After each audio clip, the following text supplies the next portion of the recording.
اعوذ باللہ من الشیطان الرجیم بسم اللہ الرحمن الرحیم۔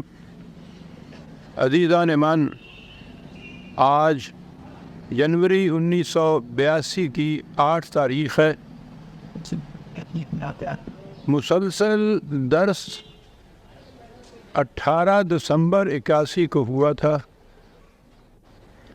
25 دسمبر یوم پیدائش قائد اعظم علیہ الرحمہ کے سلسلے میں خصوصی درس تھا،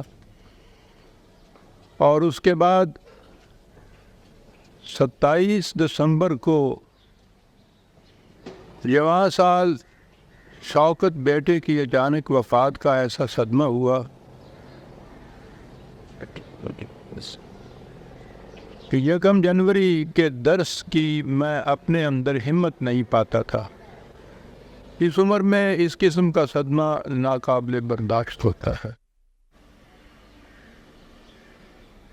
آج عید میلاد النبی علیہ الصلاۃ والسلام کی تقریب ہے، جس کا انتظار میں سال بھر کیا کرتا تھا، آپ احباب بھی۔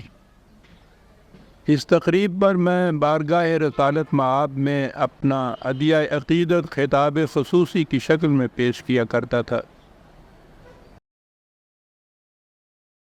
ان سال بھی آرزو تو یہی تھی، لیکن جب میں نے اپنا جائزہ لیا تو دیکھا کہ میرے جذبات کی رقت اور شدت میں ابھی کچھ فرق نہیں آیا۔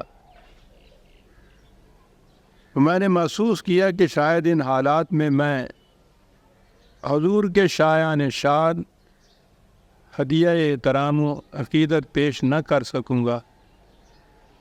اس سے بہتر ہے کہ میں معذرت طلب کر لوں۔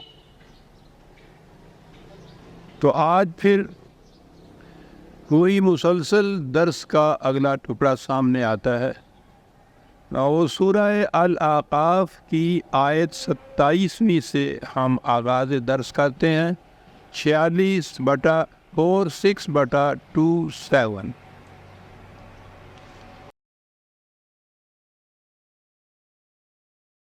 جیسا کہ آپ احباب کو اب معلوم ہے، قرآن کریم کا انداز یہ ہے کہ وہ اپنے اصول و اقدار پیش کرتا ہے، پھر اس کے بعد یہ بتاتا ہے کہ ان کے مطابق زندگی بسر کرنے کا نتیجہ کس قدر خوشگوار اور شاداب ہوگا، اور ان کی خلاف ورزیوں سے کیسی تباہی آئے گی۔ اپنے اس دعوے کی شہادت میں پہلے وہ خارجی کائنات کے قوانین کو پیش کرتا ہے کہ تم وہاں دیکھو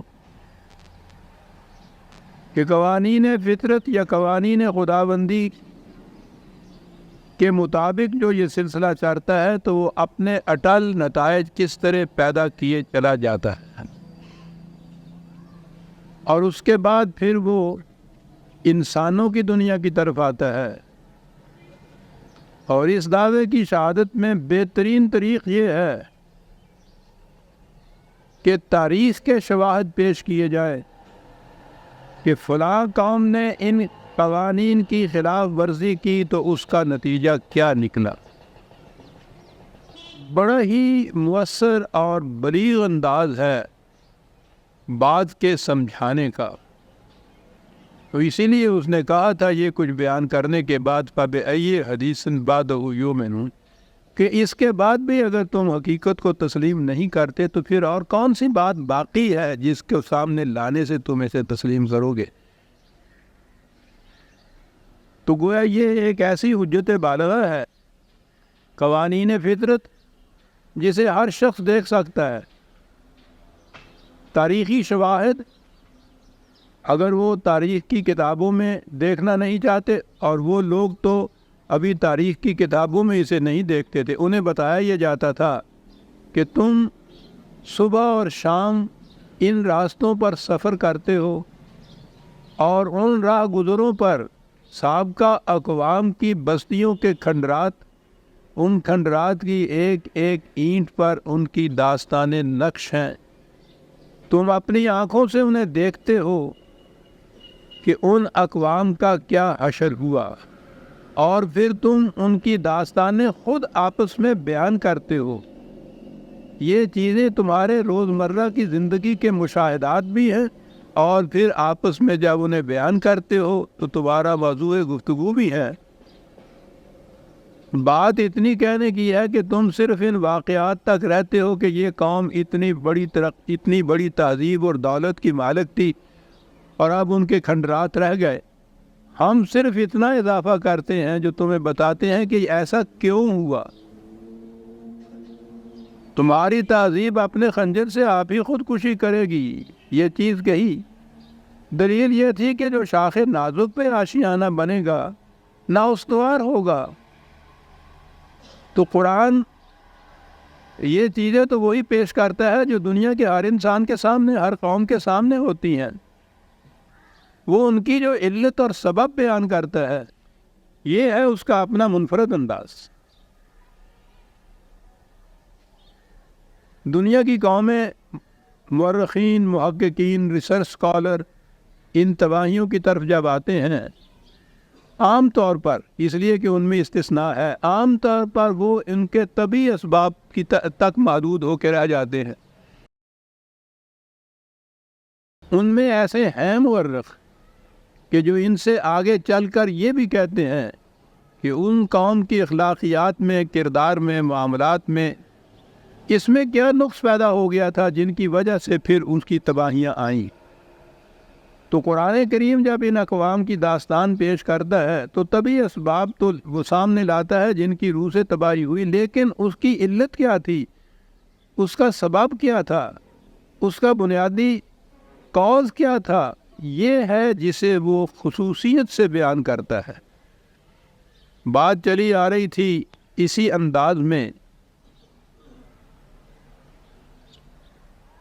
قوانین فطرت کے بعد قرآن نے قوم عاد کی داستان سے آغاز کیا اور کہا یہ کہ تم دیکھتے ہو ان کی بستیوں کے کھنڈرات سے کہ وہ کتنی شاندار تہذیب کی مالک قوم تھی، اور پھر یہ چیز خاص طور پہ کہی کہ وہ کچھ یوں ہی جاہلوں کی قوم نہیں تھی، ایسی قوم نہیں تھی کہ علم و حکمت کا انہیں پتہ ہی نہیں تھا۔ اس طرح سے بھی تو قومیں تباہ ہوتی ہیں۔ وَلَقَدْ مَكَّنَّاهُمْ فِي مَا إِن مَّكَّنَّاكُمْ فِيهِ، پہلی چیز تو یہ کہ جہاں تک ان کے تمکن فی الارض کا تعلق ہے کہ وہ کتنی قوت سے اسٹیبلش ہوئے تھے دنیا کے اندر، وہ تم بھی ایسی قوت اور استحکام کے مالک نہیں ہو جیسے وہ لوگ تھے، تم سے بھی زیادہ۔ مخاطب قوم سے یہ کہنا کہ تم اپنی قوت پر، اپنے استحکام پر نازاں ہو، لیکن تم اس قوم کو دیکھو، وہ تم سے زیادہ قوت اور ثروت کی مالک تھی۔ اور پھر اگلی بات یہ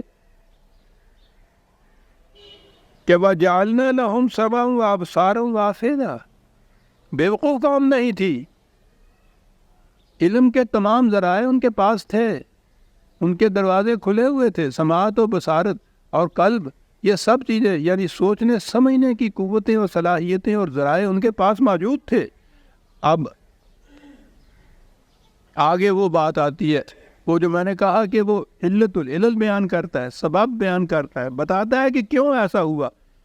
کہا فما اغنا عنہم سمعہم ولا ابصارہم ولا افئدتہم من شیء، لیکن ان کے یہ ذرائع علم، ان کا یہ فہم و ادراک، ان کی یہ عقل و دانش ان کے کسی کام نہ آئی۔ کیوں؟ اذ کانوا یجحدون بآیات اللہ، جب انہوں نے اقدار خداوندی کی صداقت سے انکار کیا اور اس کی خلاف ورزی کی، تو علم اور دانش و بصیرت اور سماعت ان کے کسی کام نہ آئی۔ تمکن اتنا بڑا، قوت، دولت، ثروت اتنی زیادہ شاندار، فہم و فراست، علم و بصیرت، دانش و بینش، اس میں وہ اتنے زیادہ بڑے ہوئے، لیکن یہ تمام چیزیں ان کے کام نہ آئیں جب انہوں نے اقدار خداوندی سے انکار کیا اور اس کی خلاف ورزی کی۔ تو اب یہ آ گئی وہ علت اس کی۔ وحاق بہم ما کانوا بہ یستہزئون، کیا بات ہے، وہ اپنی قوت اور دولت کے نشے میں ان اقدار کا مذاق اڑایا کرتے تھے کہ دیکھ لیا ہے دیانتدار بن کے بھی میاں کچھ نہیں بنتا، چاہو جاؤ تم۔ تو جن باتوں کا وہ مذاق اڑایا کرتے تھے انہوں نے ان کا احاطہ کر لیا، گھیر لیا چاروں طرف سے، اور اس طرح سے پھر ان کی صرف قرآن کے الفاظ میں داستانیں باقی رہ گئی اور کچھ بھی باقی نہ رہا۔ اب اس کے بعد وہ یہ کہتا ہے اگلی قوموں کے متعلق بھی، وَلَقَدْ أَهْلَكْنَا مَا حَوْلَكُمْ مِنَ الْقُرَىٰ، وہ ایک قوم عادی نہیں، تمہارے گرد و پیش اور بھی قومیں ہیں، اور قرآن نے ان کے تذکرے بھی ان سے کیے ہیں۔ قوم نوح تھی، قوم سمود تھی، قوم عاد تھی، قوم لوط تھی، فلکہ سبا کی مملکت تھی، یہ ان تمام کی داستانیں قرآن نے بیان کی ہیں۔ اور یہ اس لیے ہی کہ انہی تک محدود وہ اس لیے رہا ہے کہ اولی مخاطب وہ عرب تھے جو روزمرہ ان چیزوں کے اوپر سے گزرتے تھے، اور اس لیے انہیں معلوم تھا جب بھی کہا گیا کہ سمود کا دیکھو کیا حال ہوا تو وہ جانتے تھے کہ ان کا کیا حشر ہوا۔ جیسا کہ میں نے کئی دفعہ کہا، اگر ان سے کہتے کہ صاحب دیکھیے کنفیوشس کی قوم کے ساتھ کیا ہوا، تو وہ پوچھتے کہ صاحب یہ کنفیوشس کون تھا، اس کی قوم کون تھی، اس کے ساتھ ہوا کیا تھا، تو اسی پہ بات چل نکلتی۔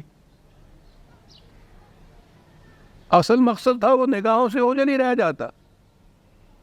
انہیں انہی اقوام کی مثالیں ان کے سامنے لائی گئی جن سے وہ پہلے سے بخوبی واقف تھے۔ کہا تمہارے گرد و پیش تم دیکھو اور کتنی قومیں تھیں جو اسی طرح سے ہلاک ہو گئیں۔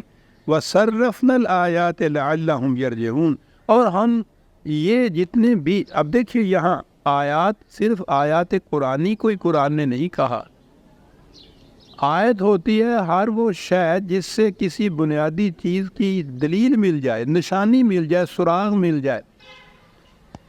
دور سے صحرا میں کہیں آپ کو اگر دھواں نظر آتا ہے تو آپ سمجھ سکتے ہیں کہ نیچے آگ ہے، اور آگ ہے تو پھر یہاں کوئی آبادی ہے۔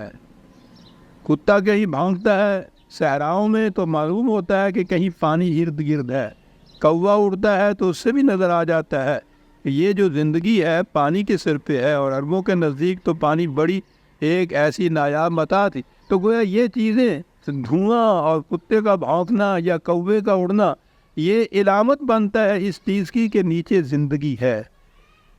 ان چیزوں کو آیات کہتے۔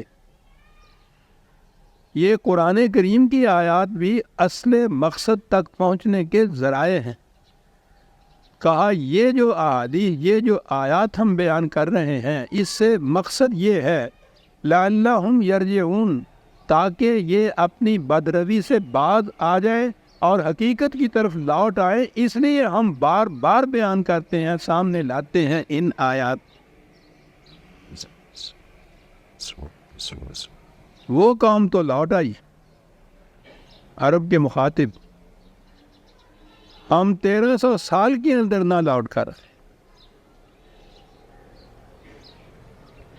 ان میں بھی جو لوگ ایسے تھے جو کہتے تھے کہ یہ تو پرانی قوموں کی داستانیں ہیں، جو یوں ہی جیسے داستانیں امیر حمزہ بیان کرتا ہے کوئی، تو اس طرح سے یہ کہانیاں ہیں، اساطیر الاولین ہیں، پہلے لوگوں کی کہانیاں ہیں جو بیان کرتے۔ جب انہوں نے ان کو صرف کہانیاں سمجھا اور یہ نہ سمجھا کہ کس مقصد کے لیے یہ کہانی بیان ہو رہی ہے، تو قرآن نے کہا کہ وہ تباہ ہو گئی جو ان کو کہانیاں ہی سمجھتے ہیں۔ ہم قرآن میں بیان کردہ ان داستانوں کو کہانیاں سمجھتے ہیں، واعظ ان کو زیب داستان کے لیے صرف بیان کرتا ہے۔ مقصد ان کا وہی ہے کہ جو رات کو وہ نانی اماں بچے کو سلانے کے لیے وہ پریوں کی کہانیاں سنایا کرتی تھی، ہم انہیں کہانیاں سمجھتے ہیں، اساطیر الاول سے اولین سمجھتے ہیں، ہم انہیں آیات نہیں سمجھتے۔ دنیا کی باقی قومیں جنہوں نے تاریخ کی اہمیت سمجھی ہے، آپ کو معلوم نہیں کہ کتنی تحقیق ہو رہی ہے ان قوموں میں، سابقہ قوموں کی تاریخ کے احوال و قوائف کے بیان کرنے میں نہیں، اب وہ ان علتوں اسباب تک پہنچ رہے ہیں کہ وہ قوم تباہ کیوں ہوئی تھی۔ یہ بن کی رومن امپائر کی داستان کو دیکھیے کہ 7-8 جلدوں کے اندر ہے، لیکن آخر میں جا کے وہ جو اس کے اسباب بیان کرتا ہے ان کی تباہی کے، ٹوین بن کو دیکھیے کہ 13 والیومز کے اندر اس کی تاریخ ہے پورے عالم انسانیت کی، لیکن آخر میں پہنچ کے جب وہ ان کے کازز بیان کرتا ہے کہ کیوں ایسا ہوا، یہ ہے قرآن کا انداز جو انہوں نے، وہ تو ان سے اپنے ہاں سبق لے رہے ہیں، لیکن ہم ان داستانوں کو اساطیر الاولین ہی سمجھتے چلے جا رہے ہیں اور اسی طرح سے بیان کرتے ہیں، اسی طرح سے پڑھ کے آگے بڑھ جاتے ہیں۔ لعلہم یرجعون، تاکہ یہ اپنی غلط روش چھوڑ کر صحیح راستے کی طرف آ جائے، یہ تھا مقصد ان کے بیان کرنے کا۔ ہم تو اس مقصد کی طرف نہیں آ رہے۔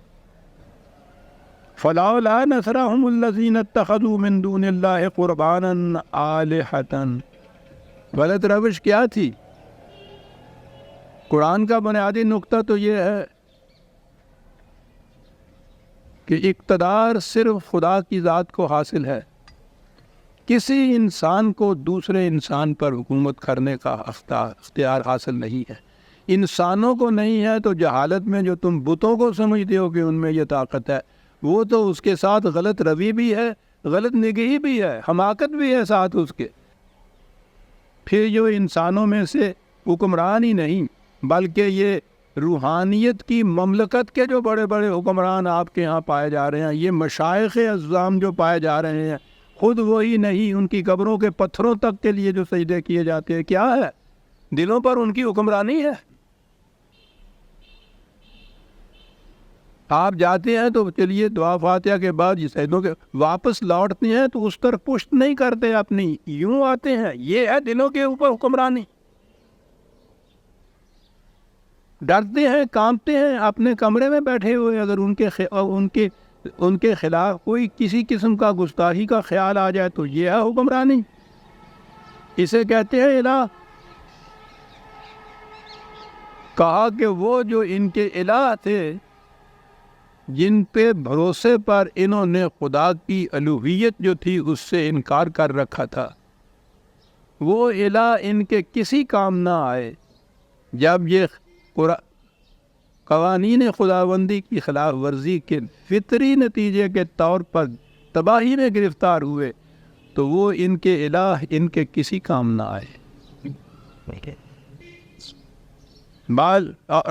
یہاں ایک بڑی چیز ہے، قرباناً آلہۃ، ان میں ایک فریب انگیزی بھی ہوتی ہے۔ وہ کہتے ہیں کہ ہم خدا تک پہنچنے کے لیے ان لوگوں کو اپنا وسیلہ بنائے ہوئے، یہ بھی اپنے آپ کو ایک فریب دینے کی بات ہے کہ ہم ان کی معبودیت اختیار کیے ہوئے ہے، وہ مقصود بذات نہیں ہے بلکہ یہ ایک ذریعہ ہے خدا تک پہنچنے کا، جو خدا تمہاری شاہ رگ سے بھی زیادہ قریب ہے۔ اینما کنتم، جہاں تم ہو خدا ساتھ ہے۔ یہ قرآن خدا کا کلام ہے، جب آپ اسے پڑھتے ہیں تو خدا آپ سے باتیں کرتا ہے، جب آپ کچھ پوچھتے ہیں، کوئی چیز مانگتے ہیں تو یہ اس کا جواب دیتا ہے آپ کو۔ خدا اتنا براہ راست قریب ہے، اس تک پہنچنے کے لیے دوسرے انسانوں کو راستے میں وسیلہ بنایا جاتا ہے۔ یہ وہ خود فریبی یا فریب دہی تھی جو پرانے زمانے سے چلی آتی تھی، جو کہتے تھے کہ ہم ان کو براہ راست خدا نہیں مانتے، خدا تک پہنچنے کے ہم سیڑھیاں اور یہ وسیلے مانتے ہیں۔ خدا تک اس کی کتاب کی روح سے براہ راست پہنچا جا سکتا ہے۔ عزیزان من، کسی وسیلے کی ضرورت نہیں ہے، ہر وقت وہ آپ کے ساتھ ہے، بشرطے کہ اس کی کتاب آپ کے ساتھ۔ بل ضلوا عنہم وذلک افکہم وما کانوا یفترون، یہ کہ یہ ہمارے بڑے بڑے معبود ہمارے کام آئیں گے، یہ وسیلہ بنیں گے، افک تھا، یہ ایک جھوٹ تھا جو تراشا ہوا تھا، ایک بہتان تھا جو وضع کردہ تھا، حقیقت اس کی کچھ نہیں تھی۔ چنانچہ جب تباہی آئی تو ان میں سے کوئی بھی ان کے کام نہ آیا۔ اب اس کے بعد آتی ہے وہ بات کہ اب ہفتے پہ بھی زور دینا پڑتا ہے کہ یہ جنات کے متعلق پہلے بھی بات ہوئی تھی، لیکن بہرحال جب بھی یہ بات آتی ہے تو پھر وضاحت کی ضرورت ہے، اس لیے کہ یہ جنات اور بھوت اور پریت اور سایہ یہ ہمارے اعصاب پہ اس طرح سوار ہے، اس قدر ہمارے خون کے ذروں میں حلول کر چکا ہوا ہے کہ ہزار کچھ سمجھنے کے باوجود وہ چیز اپنی جگہ گرفت میں رہتی ہے، گرفت میں لیے ہوئے رہتی ہے ہمیں۔ یہ جو خدا تک کی بات نہیں ہے، اچھے اچھے ارباب دانش و بینش کو دیکھا کہ وہ بھی ان جنات کو مانتے ہیں، وہ جو چمٹ جاتے ہیں۔ قرآن کی روح سے کوئی اس قسم کی مخلوق نہیں ہے جو انسان کو چمٹ جائے۔ یہ جنات انسان ہی ہیں حقیقت میں جو دوسروں پہ چمٹتے ہیں۔ قرآن کریم میں ذکر آتا ہے، میں نے عرض کیا تھا پہلے بھی، انس اور جن۔ عربی زبان میں جن ہر اس شے کو کہتے ہیں جو نگاہوں سے پوشیدہ ہو۔ تاریکی چھا جانے کے لیے یہ بطور ورب کے بھی استعمال ہوتا ہے یہ لفظ جنہ۔ جو شے بھی نگاہوں سے اوجھل عام طور پہ رہے وہ اسے جن کہتے تھے۔ عربوں کے ہاں کی اس زمانے کی آبادی اور آج بھی بیشتر آبادی ایسی ہے، شہر بہت تھوڑے سے تھے، اب بھی بہت تھوڑے سے شہر ہیں وہاں۔ کوئی نیا شہر میرا خیال ہے بسا ہی نہیں ہے حجاز کے اندر، وہی پرانے وہ طائف اور مکہ اور مدینہ، بس یہ کچھ آبادیاں۔ اب یہ وہ ریاض کا نام نیا آتا ہے، لیکن وہ بھی اس زمانے میں بستی تھی، تو شہر تو اس زمانے میں اتنے ہی تھے اور ان کی آبادیاں بھی بہت مختصر تھی۔ ساری آبادی صحرا نشین بدوؤں پر مشتمل تھی جو دور رہتے تھے آبادیوں سے، نگاہوں سے پوشیدہ رہتے تھے۔ میں نے کہا ہے نا کہ ہمارے ہاں بھی یہ خانہ بدوش جو ہوا کرتے تھے، اب تو گھل مل گئے ہیں وہ بھی، ورنہ اس سے پیشتر وہ باہر ویرانوں میں رہا کرتے تھے۔ شہروں میں وہ آیا کرتے تھے، وہ گگو کوڑے بیچن والیاں، چھنکڑے بیچن والیاں، کلندر بندروں والے، ریچھ والے، وہ دن میں آ کے یہاں سے یہ کچھ مانگتے تھے، شام کو وہاں پھر غائب ہو جاتے تھے۔ ان آبادیوں میں نہیں رہتے تھے وہ۔ عربوں کی اصطلاح میں اس قسم کی آبادیاں صحرا نشینوں کی بدوؤں کی جو دور رہے نگاہوں سے، وہ انہیں جن کہتے تھے، اور جو شہری آبادیاں ہوتی تھی ایک دوسرے کے ساتھ مل کے رہنے والی، ان کو انس کہتے تھے۔ یہ ان سے ہی انس تھا حقیقت میں۔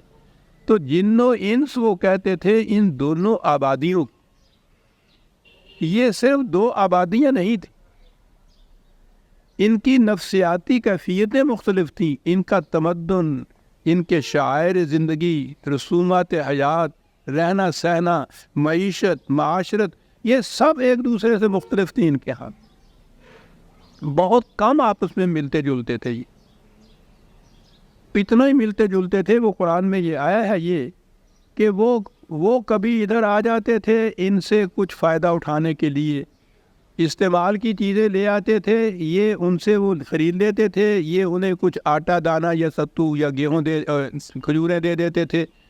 اتنا سا تعلق ان کا آپس میں تھا۔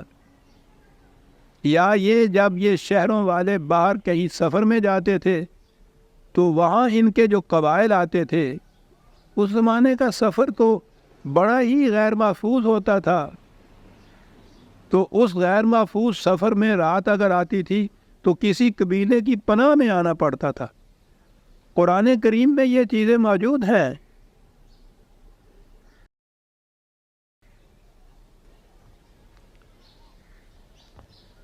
سورہ الانعام میں یہ الفاظ آئے ہیں، یہ لکھ لیجئے 6/129، یا معشر الجن قد استکثرتم من الانس قال اولیاؤہم من الانس ربنا استمتع بعضنا ببعض۔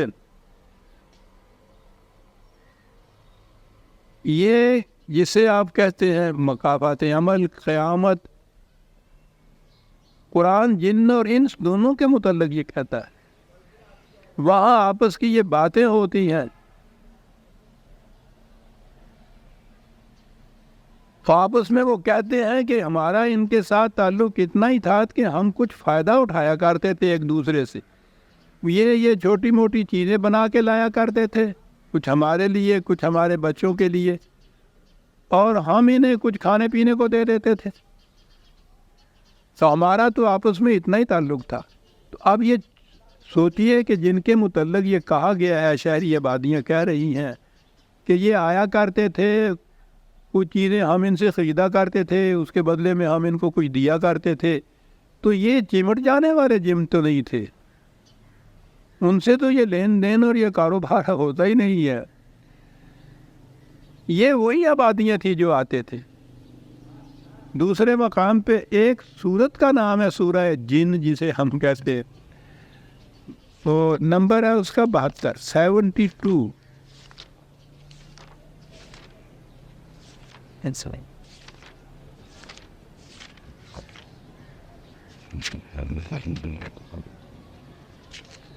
بہتر بٹا 6 ہے۔ وَأَنَّهُ كَانَ رِجَالٌ مِّنَ الْإِنسِ يَعُوذُونَ بِرِجَالٍ مِّنَ الْجِنِّ، کہ یہ آتے جاتے تھے تو یہ شہری آبادیوں کے آدمی، یہ جنگلی صحرا نورد آبادیوں کے آدمیوں سے وہ پناہ لیا کرتے تھے، ایک دوسرے کی قبائل کی پناہ لی جاتی تھی اس زمانے میں۔ تو اب ظاہر ہے کہ اگر وہ جن یہی تھے کہ جو نہ نظر آئے، نہ ان کا کہیں وجود ہو، نہ وہ آبادیوں کی طرح سے ہوں، وہ ان کی پناہ ڈھونڈنا یا وہ یہاں پناہ لینے کے لیے آتے تھے، یہ وہ تو جنات ہیں نہیں صاحب۔ یہ ہے 72 بٹا 7، 72 بٹا 6۔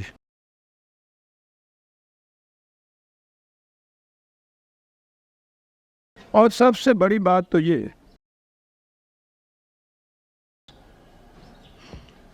اب میں آتا ہوں اس آیت کی طرف، اس تمہیدی وضاحت کے لیے، اور یہ یاد رکھیے کہ یہ جو چمٹ جانے والی بات ہے نا، قرآن کریم میں یہ کہیں نہیں۔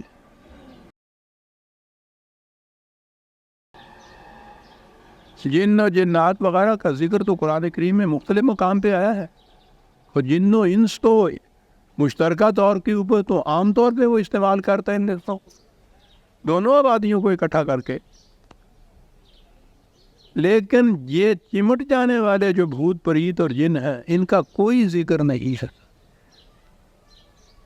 اس کرۂ ارض کے اوپر۔ تو بہرحال انسان سے بالا کوئی قوت نہیں ہے ایسی کہ جو اس کو دبا لے، بشرطے ویسے دبنے کو تو یہ اتنی سی چیزوں سے دب جاتا ہے، اپنے توہمات سے دبا ہوا رہتا ہے، خارج کی چیزیں تو ایک طرف رہیں۔ اور یہ جو جن چمٹ جاتے ہیں آ کر، جن قوموں کے اندر علم و بصیرت نے ترقی کی، انہوں نے تحقیقات کی، وہ سارے ان ملکوں سے جن کہیں نکل گئے۔ یورپ کی تاریخ دیکھیے 2 صدیاں پہلے، سارے یورپ میں یہ جن ہی بستے تھے جو چمٹا کرتے تھے، جن، بھوت پریت، جادوگرنیاں، جادوگر، سارے یورپ میں۔ اب اس کے بعد جب وہ اس جہالت سے نکلے ہیں، سائنس کے انکشافات ہوئے، علم کی روشنی پھیلی، وہ پتہ نہیں وہ جن کہاں چلے گئے، ہمارے ہاں آ گئے۔ ہاں جی، وہ پناہ گزین ہیں۔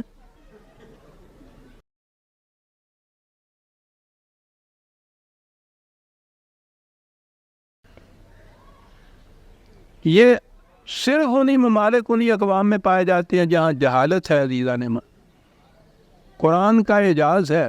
آج کے دور میں تو میں نے کہا نا، ابھی 17ویں 18ویں صدی میں یورپ جیسا معظم ملک جو تھا وہ ان کے پنجے میں اتنا سخت گرفتار تھا۔ 6 صدی عیسوی میں کے اندر قرآن آتا ہے، جب ساری دنیا کے اوپر ان توہم پرستیوں کا غلبہ تھا، اور وہاں آ کے وہ اعلان کرتا ہے کہ انسان سے مجھے کوئی قوت اس کرۂ ارض کے اوپر نہیں ہے۔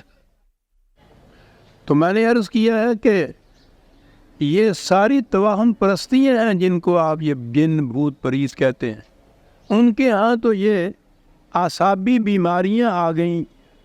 اکثر اوقات ہمارے ہاں یہ نوجوان بالغ لڑکیوں میں خاص بیماریاں آتی ہیں رحم کی کسی بگاڑ کی وجہ سے، اور ان کا اثر اعصاب پر جا کر دماغ پر جا کر پڑتا ہے، وہ اصل میں دیوانگی کی کچھ ابتدا سی ہوتی ہے، وہ جو دورے پڑتے ہیں۔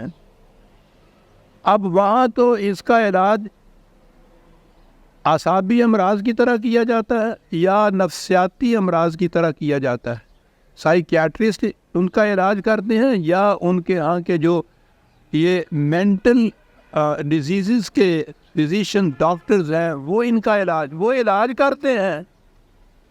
اور آپ کے ہاں جو کچھ ہوتا ہے، اس قسم کی بیچاری بچی جو اس طرح سے ان امراض میں بیمار ہو جاتی ہے، جو کچھ اس کے ساتھ ہوتا ہے اس غریب کے ساتھ، آپ اخباروں میں پڑھتے ہوں گے۔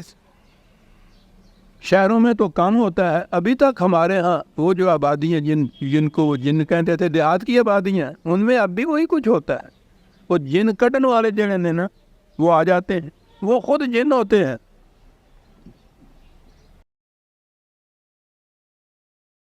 یہ امراض ہیں عزیزان من، بیماریاں ہیں، یہ کچھ نروس ڈیزیزز ہیں، اعصابی ہیں، کچھ نفسیاتی ہیں، سائیکولوجیکل کیسز ہوتے ہیں، ان کا علاج ہوتا ہے۔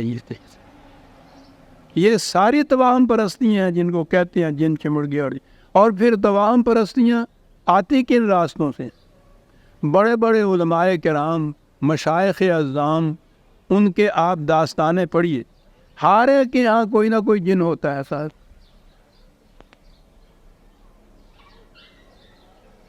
وہ ان کے یہاں پڑھتے بھی ہیں، ان کے ہاں کام کاج بھی کرتے ہیں، پھر بھید کھل جاتا ہے تو وہ دوسرے کو کہہ کے کہ یہ میرا ایڈریس ہے، مصیبت پڑے تو پتہ دے دینا، چلے بھی جاتے ہیں، پتہ بھی دے دیتے ہیں تاکہ وہ ڈاکخانے والا چٹھی رسان جا کے چٹھی ڈلیور کر رہا ہے۔ یعنی یہ چیزیں جو ہیں ہمارے جوہلا میں نہیں پھیلی ہوئی، ہمارے ہاں کے یہ بڑے بڑے علماء، بڑے بڑے مشائخ خاص طور پہ جو ہیں، ان میں سے ہر ایک کے ہاں یہ چیز ہوتی ہے۔ حضرت صاحب کے پاس ایک ایسا جن آیا کرتا تھا اور وہ اس قسم کا آیا کرتا تھا، وہ یہ کیا کرتا تھا۔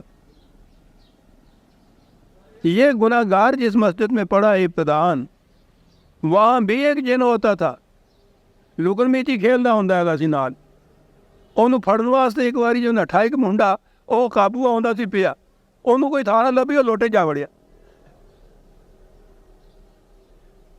یہ بات پھر نکل گئی تو پھر مولوی صاحب نے اسے کہا کہ بھی اب بھید فاش ہو گیا ہے، تم چلے جاؤ۔ داستانیں ہیں عزیزان من، کچھ حقیقت نہیں، افسانے ہیں یہ توہم پرستیوں کے، کچھ حقیقت نہیں ہے ان کی۔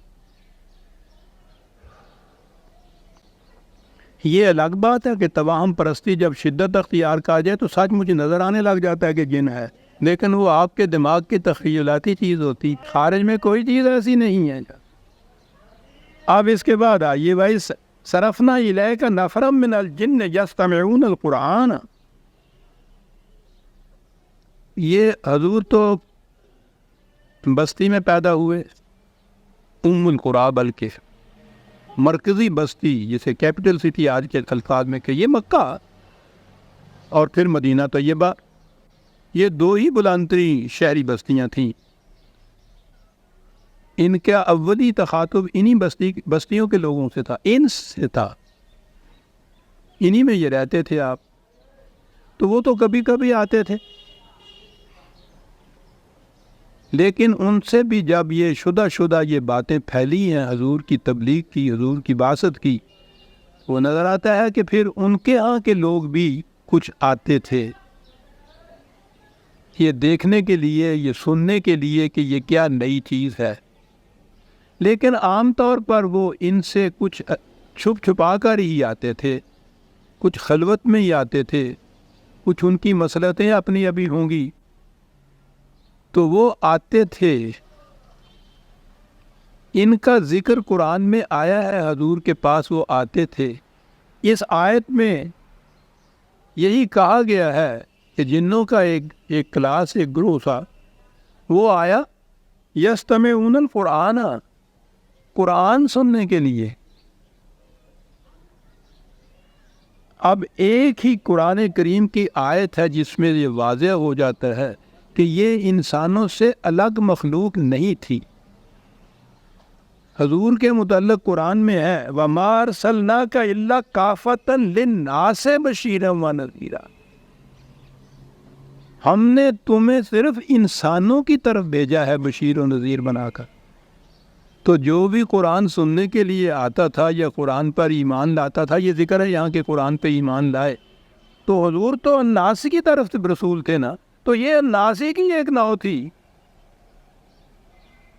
الناس سے الگ نہیں تھی۔ سارے قرآن میں کہیں یہ ذکر نہیں ہے کہ رسول اللہ کو جنات کی طرف بھی رسول بنا کے بھیجا تھا۔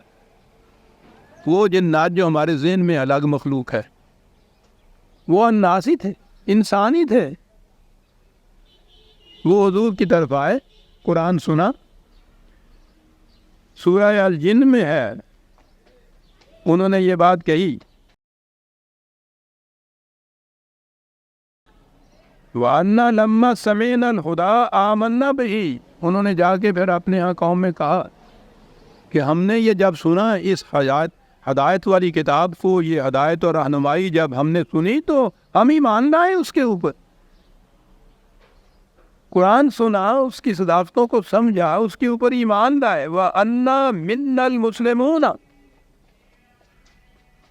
ہم مسلمان ہو گئے، ہم نے اس کے سامنے سر تسلیم خم کر دیا۔ تو آپ سوچیے عزیزان من، یہ وہ چمٹنے والے جنات کی بات ہو رہی ہے۔ یہ قرآن کا سننا، اس کو ہدایت سمجھنا، ہدایت کو تسلیم کرنا، اس پہ ایمان لانا، اس پہ سامنے سر تسلیم خم کرنا، یہ تو انسانوں ہی کی بات ہے۔ حضور انسانوں ہی کی طرف رسول مبعوث ہوئے تھے۔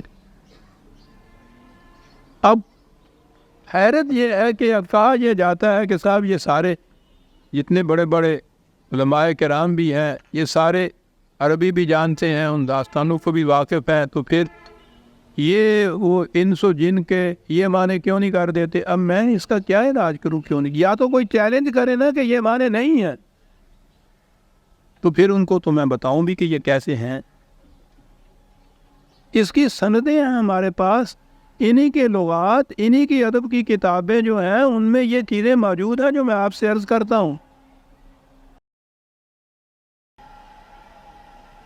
تو پھر یہ بات تو واقعی تعجب انگیز ہے، اور ہمارا نوجوان طبقہ اس کو سمجھتا نہیں کہ اس کے باوجود پھر ان کو کیا ہو گیا۔ ہو یہ گیا کہ قرآن کی تفسیر پہلی جو تیسری صدی ہجری میں حضور کے 200-250 سال بعد لکھی گئی، جہاں یہ آیتیں آئیں، اس کے ساتھ افسانے آ گئے۔ یہی آیت آپ لے لیجئے، اور بڑی سے بڑی مستند تفسیر کوئی اٹھا کے دیکھی، تفسیر الگ ہی نہیں، یہ حدیثوں کے جو مجموعے ہیں ان کو اٹھا کے دیکھی۔ اب یہاں اس جن کے ساتھ جو داستانیں ان کے اندر لکھی ہوئی ہیں کہ وہ اس طرح سے خلوت میں گئے حضور، اور پھر اس کے ساتھ یہی ہے کہ فلاں صحابی جو تھے وہ ساتھ چلے گئے، حضور نے ان کو ایک جگہ کھڑا کر دیا اور ان کے گرد ایک دائرہ کھینچ دیا۔ وہ حصار ایک ہوتی ہے چیز، یہ جتنے بھی یہ تعویذ گنڈے ٹوکتے ہیں نا، ان میں ایک اس طرح سے لائن کھینچ دیتے ہیں کہ اس کے اندر جو ہوتا ہے ان کو اسے جنات کچھ نہیں کہہ سکتے، وہ قلعہ بند ہو جاتا ہے۔ تو اس میں یہ چیز ہے کہ حضرت ابن مسعود رضی اللہ تعالیٰ عنہ جلیل القدر صحابی ہیں کہ وہ ساتھ گئے تھے، اور آپ نے ان کو ایک جگہ کھڑا کر کے تو اس کے گرد لائن کھینچ دی کہ اس سے باہر نہ نکلنا، اس کے اندر تم محفوظ رہو گے۔ یہ خالص ان ساحرین کا، یہ تعویذ کرنے والوں کا ایک یہ حصار باندھنا، یہ ان کا ایک مسلک کی چیز ہے۔ یہ اس میں سے اس کے اندر یہ چیز ہوتا ہوگا اس زمانے کے اندر بھی، یہ جو لوگ ٹورے ڈاؤن کے کرنے والے، جنات نکالنے والے حصار باندھتے ہوں گے۔ حضور کے متعلق حصار باندھ دیا، صحابی سے کہہ دیا کہ کھڑے رہنا تم۔ اب وہ اس کے بعد بتا رہے ہیں بادلوں کی طرح آئے، گرجے، چمکے، پھر وہ نیچے ہم نے دیکھا اور وہ حضور کے پاس آئے، اور اس کے بعد پھر وہ چلے گئے۔ تو حضور سے پوچھا ہم نے کہ وہ آئے تھے تو انہوں نے کوئی بات، انہوں نے کہا کہ انہوں نے کچھ کھانے کو مانگا تھا، تو پھر آپ نے فرمایا کہ میں نے ہڈیاں اور گوبر اور لید ان کو دے دی تھی کھانے کے لیے، کہ یہی جنات کی خوراک ہوتی ہے۔ اور پھر وہ چلے گئے اور پھر آپ نے ان کی کہانیاں سنائی، یعنی یہ ساری داستانیں. اب یہ داستانیں آ گئیں سب سے پہلی تفسیر میں اور آپ کے ہاں کی صحیح ترین حدیث کی کتابوں میں. ان کتابوں کے متعلق ان کا عقیدہ یہ ہے اہل حدیث کا کہ بخاری اور مسلم کی کسی ایک حدیث سے بھی انکار کفر ہے. اب بعد میں آنے والے ان سے انکار کیسے کریں؟ اس دن سے جو تفسیر چلی ان آیات کی آج تک چلی آ رہی،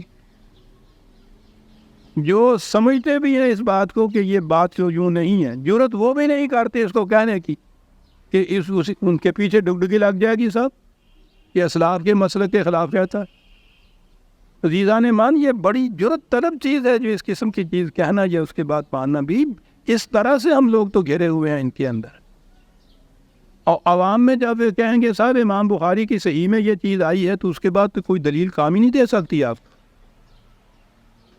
کون جرت کر سکتا ہے یہ کہنے کی؟ اور وہ امام بخاری نے اپنی طرف سے تو لکھا نہیں، وہ تو کہا ہے حضور نے یہ فرمایا. تو جب یہ کہا جائے کہ نبی اکرم صلی اللہ علیہ وسلم کا یہ ارشاد ہے اور یہ اس سے انکار کرتا ہے، آپ نے غور فرمایا کہ ان حالات میں ان توہم پرستیوں سے نکلنے کے لیے کن کن اسباب کی ضرورت ہے؟ آپ عقل و بصیرت کی بنا پہ جو شخص اس سے انکار کرے وہ ملحد اور بے دین، مغرب زدہ سیکولرزم کا حامی، وہ کافی ہے یہی کچھ اس کے لیے کہہ دینا. تو عقل و فکر تو یوں چلی گئی. قرآن سے قرآن کی تفسیر کرنے والا یہ انکار کر رہا ہے اس تفسیر سے جو نبی اکرم صلی اللہ علیہ وسلم نے فرمائی ہے. معاذ اللہ، وہ نہ حضور کی ارشاد فرمودہ تفسیر ہے، نہ حضور کے ارشاد فرمودہ ارشادات ہیں. تو 300 سال بعد، 200-250 سال بعد زبانی روایات کے ذریعے سے کوئی تحریری میٹیریل پہلے نہیں تھا، وہ جمع کی. جمع کرنے والوں کے بھی ذہن میں یہ نہیں تھا کہ یہ ابدی طور پر غیر متبدل سمجھ کے ایمان کا اور اسلام کی بنیاد بن جائیں گی. امام بخاری کہہ رہے ہیں کہ میں نے جب یہ روایات اکٹھی کرنی شروع کی تو 6 لاکھ کے قریب روایات میرے پاس آئیں، لوگوں سے سنی ہوئی. وہ کہتی ہیں میں نے اپنے قیاس اندازے کے مطابق ان میں سے 5,97,000 کو مسترد کر دیا، ریجیکٹ کر دیا خود. کوئی 3,000 کے قریب جو ہے ان کو اپنے ہاں داخل کیا. ویسے تو وہ قریباً کچھ 5-6 ہزار بنتی ہیں، وہ مقررات کو نکال دیں تو 3,000 کے قریب. یہ 3,000 کیا ہیں؟ جو میٹیریل امام بخاری علیہ الرحمہ کے پاس آیا ان میں سے انہوں نے اپنے قیاس کے مطابق یہ سمجھا کہ یہ ہو سکتی ہے رسول اللہ کی، اور وہ انہوں نے جمع کر دی. تو یہ تو قیاس ہے امام بخاری کا، نہ کہ حضور کے ارشادات یقینی طور پر. تو امام بخاری کے قیاس پر ایمان لانے کے لیے تو مسلمان مکلف نہیں کہ انہوں نے جس کو کہہ دیا کہ یہ صحیح ہے، قیامت تک کے لیے ہم آنکھ بند کر کے کہیں کہ یہ صحیح ہے. کیوں صحیح ہے؟ امام بخاری نے لکھ دیا. انہیں کیا حق پہنچتا تھا کہ وہ 5,94,000 جو ہے یا 97,000 ان کو مسترد کر دیں اگر وہ رسول اللہ کے اقوال تھے؟ اگر وہ اپنے قیاس اندازے یا کسی معیار کے مطابق اتنوں کو مسترد کر دیتے تھے، تو اگر آج ایک شخص ان 3,000 میں سے کسی ایک کے متعلق دیکھتا ہے کہ وہ قرآن کے خلاف ہے، نبی اکرم صلی اللہ علیہ وسلم کی ذات اقدس کے خلاف ہے، حضور کی عظمت اور کردار کے خلاف ہے، اور وہ اس سے انکار کرتا ہے، تو وہ کافر ہو جاتا. عزیزان من، جب تک یہ آپ کے ہاں کی ذہنیت اور معیار و عقیدہ نہیں بدلے گا، آپ ان توہم پرستیوں سے نہیں نکل سکیں گے. اور پھر انہی میں یہ بھی ہے کہ جب یہ نشاندہی کی حضرت ابن مسعود نے یا دوسرے صحابی جو ساتھ گئے تھے، تو وہاں جا کے انہوں نے دیکھا کہ وہ آگ جلنے کے بعد جو کچھ باقی رہتا ہے، کوئلے، کچھ راکھ یا یہ چیزیں، یا یہ وہ یہ شامیانوں کی کچھ کناتوں کی چیزیں، کچھ کھانے کی چیزیں، وہ وہاں پڑی ہوئی تھی.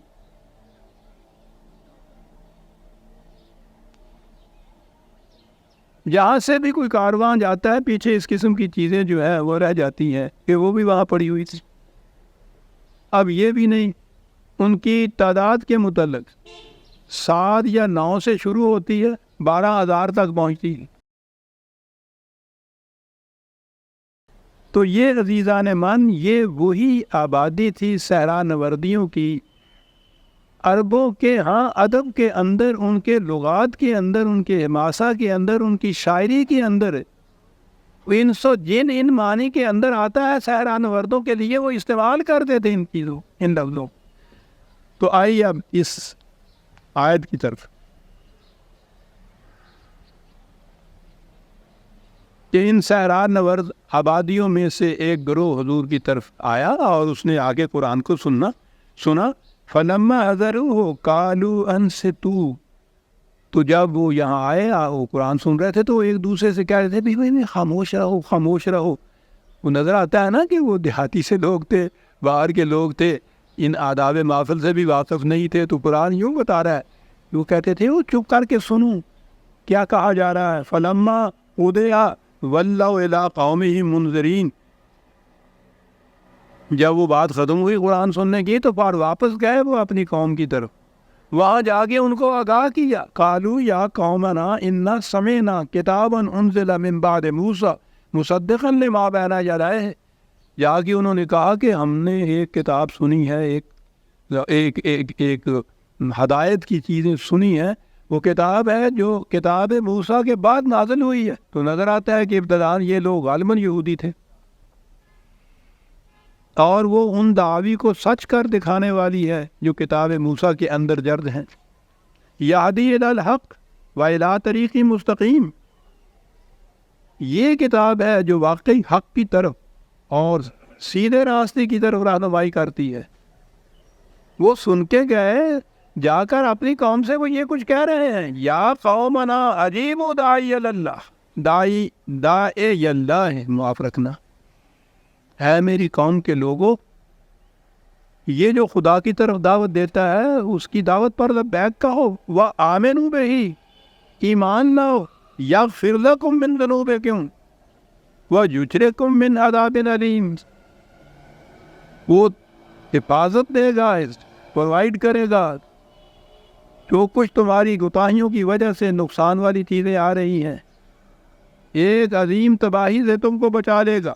ومن لا یجب داعی اللہ فلیس بمعجز فی الارض ولیس له من دونہ اولیاء. یہ اس جن کی گفتگو ہے، تلقین ہے، واضح ہے ان لوگوں سے جا کے وہ کہہ رہا ہے یہ، یا کہہ رہے ہیں جو یہاں سے وہ گئے تھے، یہ سن کے کہ جو بھی اس اللہ کی طرف دعوت کرنے والے کی دعوت کو قبول نہیں کرے گا تو وہ خدا کا کچھ نہیں بگاڑ دے گا، اپنا ہی کچھ نقصان کرے گا. اور پھر جب اس کی خلاف ورزی کرنے سے جو تباہی آئے گی، وہ اس سے مدافعت کے لیے کوئی حامی اور مددگار نہیں پائے گا. اولئک فی ضلال مبین، کھلی ہوئی گمراہی کے اندر رہو. یہ ہے جی وہ جو جنہوں نے آ کے قرآن کو سنا اور پھر اپنی قوم میں واپس گئے، وہاں جا کے انہوں نے یہ تبلیغ کی، وہ ایمان لائے، انہوں نے اس کو حق تسلیم کیا. یہ ہے جو قرآن نے بتایا ہے ان کے متعلق. اب آپ خود سوچ لیجئے کہ یہ باتیں یہ چمٹ جانے والے جنوں کے متعلق ہو سکتی، کیونکہ قرآن میں بھی جن کا لفظ آیا، ہمارے ہاں بھی جن کا لفظ بولا جاتا ہے، اس لیے صاحب قرآن میں جن آ گیا تھا.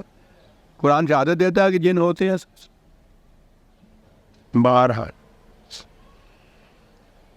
اولم یروا ان اللہ الذی خلق السماوات والارض لم یأی بخلقہن بقادر علی ان یحیی الموتى بلی انہ علی کل شیء قدیر.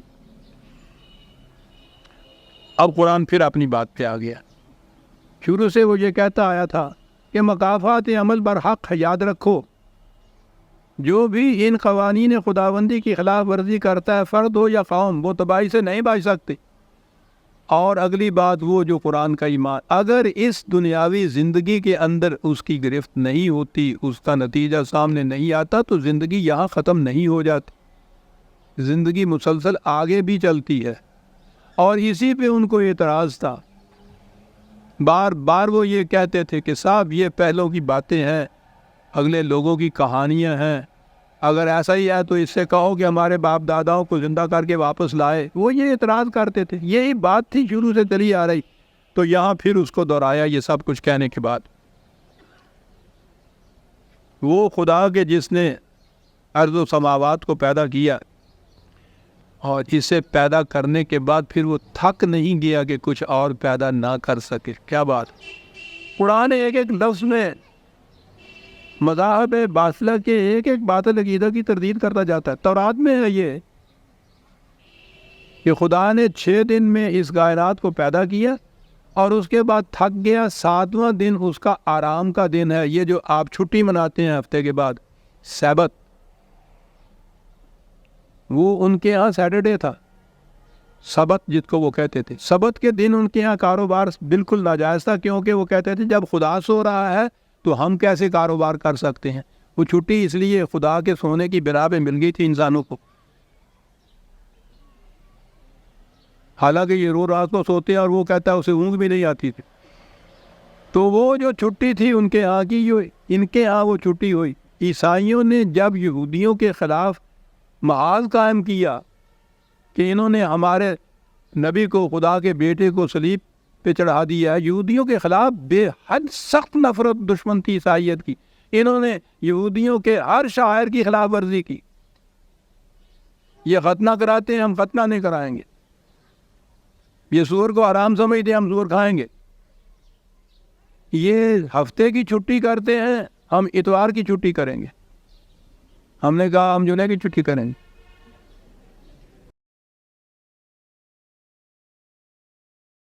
وہ جمعے کی کرنے لگ گئے تھے۔ پھر